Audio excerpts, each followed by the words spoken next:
Hello buddy, welcome to Boxing Science. In this video, I'm going to be covering the top 5 bicep exercises for boxing. This is a question that I receive quite often across social media and emails. Should boxers do bicep curls? As always in strength and conditioning, it depends. There's much bigger things that we need to focus on, such as lower body impulse, core strength, and also high intensity conditioning. But there is a place for bicep curls for boxing, from a performance perspective, and also from a prehab and an injury prevention perspective. So why perform bicep curls? In boxing, you've got uppercuts and you've got bent arm shots. The biceps are really activated during this. So you can see joint specific angles where the bicep has to switch on, especially with your uppercut action. So the biceps do contribute to the punch power during uppercuts. This is something that we've actually mentioned on a Boxing Science Reacts video looking at Canelo, the reason why he uses bicep curls, and looking at that length-tension relationship of the punching arm when he's performing the lead hook. Because now he's moving up weight division and is significantly smaller with a smaller reach, he's having to throw that lead hook a little bit longer, so then that bicep has to be strong and has to be functioning well to produce power, but also to reduce the likelihood of injury. Talking about injury prevention, biceps contribute to deceleration of the punching arm. This is really important because successful boxers have around about 30 to 40% connection rate with their opponent.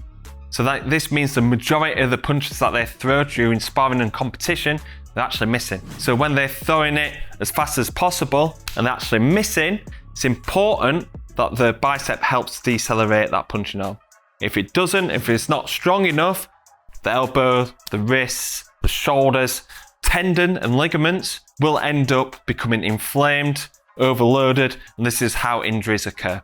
So biceps really important to help prevent any upper limb, especially elbow injuries. Improving grip strength, the biceps and the forearms work in sync when you're doing bicep curls. So bicep curls are really important to develop grip strength, which is an important contributor to preventing injury of the upper limb, especially around the hands and wrists, and then working on specific targets. So if you've got an athlete that might not be a strong upper body and need to isolate the upper limb, working on biceps is really important. Working with female fighters, there's studies that suggest that female athletes are not as strong in their upper body as they are in the lower body compared to male counterparts. Improving upper body strength is a key contributing factor that we need to improve in strength and conditioning to have a performance advantage over opponents. So we do isolated arm exercises with female athletes.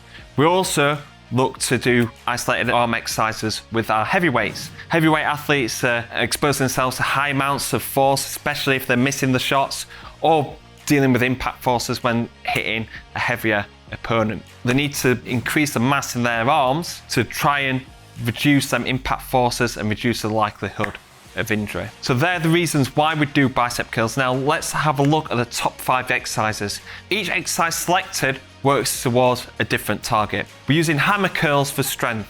Hammer curls are a fantastic exercise to utilize the biceps but also the forearm muscles at the same time. We're going to mention in the reverse curls the function of the forearm muscles, but holding it in this parallel position, make sure that we're getting some activation of the forearms. The load isn't as compromised as it would be in a reverse curl action. And also the biceps are switched on. If we go open palm, we're getting full bicep and not a lot of forearm activation there. Also, you could say that this is a likely position to be landing an uppercut or a bent arm shot. The hammer curl, more specific to boxing. We've got reverse curls, as we just mentioned. This increases the tension in the forearms and also is challenging the wrist extension and isometric strength there. So getting up against a box to make sure that we're not compensating in any way, elbows tucked in, curling the dumbbells up and trying to have them as parallel to the floor as possible. There's going to be a slight tilt, but we're not wanting the tilt too far where the hands are parallel to each other, wanting it parallel with the floor as possible. We've got cheat curls. The reason why we do cheat curls is to overload the eccentric. This is important to contribute to the deceleration of the punching arm. This is where we use a hip hinge to extend the hips to generate some momentum so we can get more load into that concentric action of the bicep curl.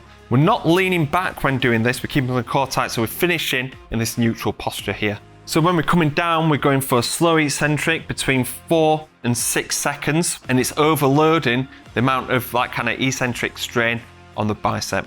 And this is going to be beneficial for tendon health, and also it's going to be getting our bicep stronger and being able to decelerate more effectively during the punch. Then we've got isometrics, so we're going up towards a bar in a squat rack and overcoming isometrics for anywhere between 3 and 6 second holds. Now the reason why we do this is because during the hammer curls and all these other exercises, it's very hard to overload the eccentrics based off kind of max force and max tension. We're needing max force and maximum tension when coming into contact with our opponent, so it's important to train this in the strength and conditioning setting as well. Most bicep curl activity is done under less load and higher volume.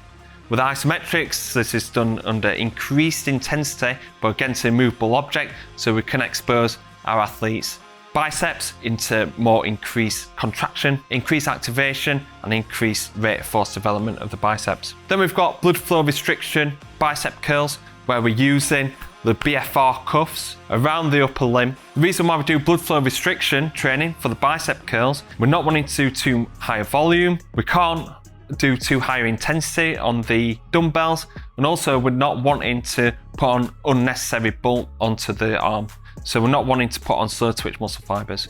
With the BFR cuffs, we're able to activate fast twitch muscle fibers under a lesser load. This is going to promote physiological adaptations a lot faster, a lot more effective. Put the BFR cuffs on the upper limb, we perform 30 repetitions, we have a rest between 30 and 60 seconds, and then we perform 3 sets of 15. And this should be really effective, improving the strength and hypertrophy of the biceps for boxing.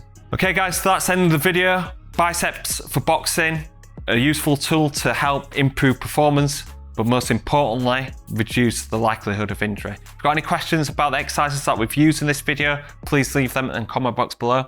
Hopefully see you on the next video of Boxing Science.